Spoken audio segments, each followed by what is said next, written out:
ঢাকার মিরপুরের এক কোণে আজ নিস্তব্ধতা। আগুনের দগদগে দাগ মুছে গেছে, কিন্তু পোড়া গন্ধ এখনও ঝুলে আছে বাতাসে। যে ভবনে প্রতিদিন মেশিনের শব্দে ভরে থাকত জীবিকার গান, আজ সেখানে নীরবতা আর বুক ফাটা কান্নার শব্দ। আমি কি করে সহ্য করব? 14 বছরের আসমা অভাবী সংসারে হাল ধরতে এসেছিল ঢাকায়। সকালে ঘুম ভাঙছিল না, খালা বারবার ডাকছিল, চলো মা, দেরি হবে কাজে। আর সেই যাওয়াই তার শেষ যাওয়া। বেনার তো উত্তর চাইছে না, আমি বলছি আবু যাও গা, দুদিন ধরে আমরা অনুষ্ঠান তে করো গা, বাদে ছুটিয়ে নামনে। আমার বোন চিড়ি বাড়ি আইছে, কিছু কয় আওলাতে আইছে না, 20টা টাকা কাটি আওলাদারে কাজ করতো আমার বোন। আগুন লেগেছিল বেলা 11টার দিকে শিয়ালবাড়ির সেই টিনশিট কেমিক্যাল গোডাউনে।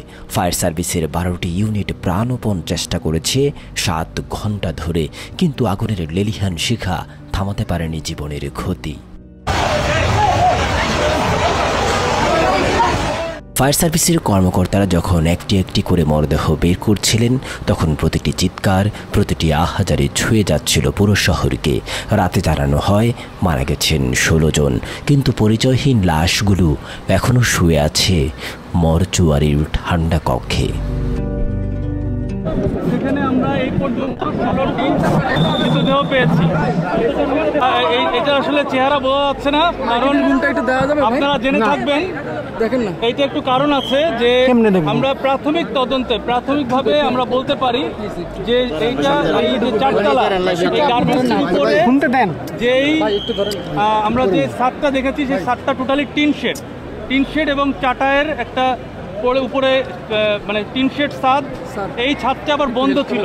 এখানে আমরা ছবিও পেয়েছি, এই ছাদে যে উপরে যে গ্রিলের একটা দরজা ছিল, 2টা তালা মারা ছিল। ঢামেক হাসপাতালের পরিচালক জানান, আগুনেই পুড়ে মারা গেছেন সবাই। ডিএনএ নমুনা মিলেই তবে হস্তান্তর হবে মরদেহ। প্রাথমিকভাবে 10 জনকে চিহ্নিত করা গেছে, বাকিরা এখনও নিখোঁজ। 10 জন ক্লেম করছেন যে তারা তাদের আত্মীয় স্বজনকে আইডেন্টিফাই করতে পেরেছেন, তবে কর্তৃপক্ষ, জেলা প্রশাসন বা পুলিশ নিশ্চিত না হয়ে তাদের কাছে লাশ হস্তান্তর করতে চাচ্ছে না।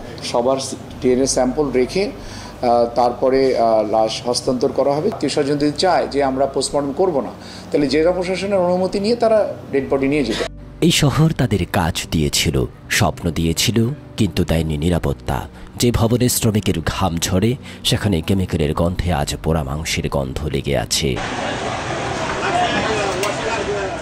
মিরপুরের এই আগুন শুধু একটি ভবন পোড়ায়নি, পুড়িয়েছে অনেক পরিবারের ভবিষ্যৎ, ভেঙেছে কত শত মায়ের বুক। যে মেয়েটি কাল সকাল পর্যন্ত জীবনের আশায় গার্মেন্টসে গিয়েছিল, আজ তার পরিচয় লুকিয়ে আছে ডিএনএর রিপোর্টে। সওয়াল জীবনে বাপে বাপ মায়ের কাছে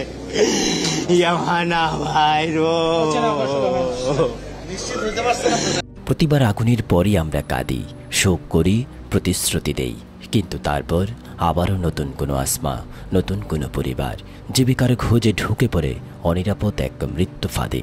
আগুন নিভে গেছে, কিন্তু চলে আছে সেই প্রশ্ন, এই আগুন কবে নিভবে? শাওন আহমেদ সাদ, ডেইলি বাংলাদেশ মিডিয়া, ঢাকা।